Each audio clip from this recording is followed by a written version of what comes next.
Alors oui, déjà, investir, c'est bien pour ceux qui s'y mettent, déjà bravo. Mais avant de parler de rendement, il faut parler de temps. Et c'est vrai que quand on regarde sur les réseaux sociaux, on veut tous s'enrichir très vite, mais personne ne veut s'enrichir lentement. Pourtant, c'est ce que dit Warren Buffett. Warren Buffett, il a fait sa fortune sur des années, des décennies.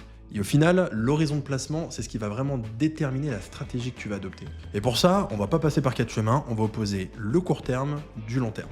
Alors court terme, ça veut dire quoi? Évidemment, c'est tout ce qui va être en dessous de 1, 2, voire 3 ans maximum. Donc la question à se poser, c'est est-ce que tu as besoin de ton argent déjà dans les 6 prochains mois ou même dans l'année qui suit? Parce que là, c'est pas une question d'investissement, c'est une question de gestion de tes liquidités. Donc pour ça, si la réponse est oui, si tu as besoin d'argent à court terme parce que tu as besoin de t'acheter une voiture, tu as besoin d'acheter des vacances, tu as besoin d'un nouveau téléphone, tu as besoin d'investir dans l'immobilier, il te faut un apport. Alors oui, cet argent, il faut le sécuriser sur des comptes bancaires et surtout sur les bons livrets.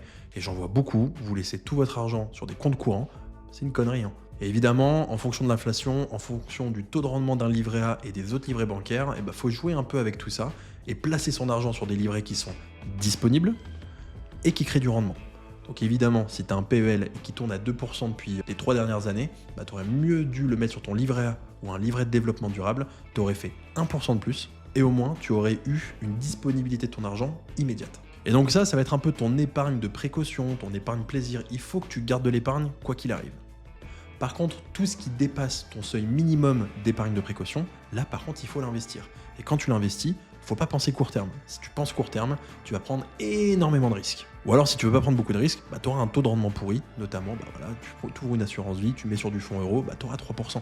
Tu prends pas de risques et pourtant tu as un horizon de placement long terme parce qu'une assurance vie, quand on l'ouvre, c'est systématiquement pour un horizon de placement long terme. Donc tu as compris, tout ce qui est court terme, tu le laisses sur ton compte bancaire, l'objectif c'est pas de le faire fructifier, c'est de le sécuriser. Et tout ce qui dépasse, là tu l'investis horizon long terme et là ça sera déjà un peu plus simple. Et maintenant la question qu'il faut se poser, c'est pourquoi le long terme c'est ton meilleur allié?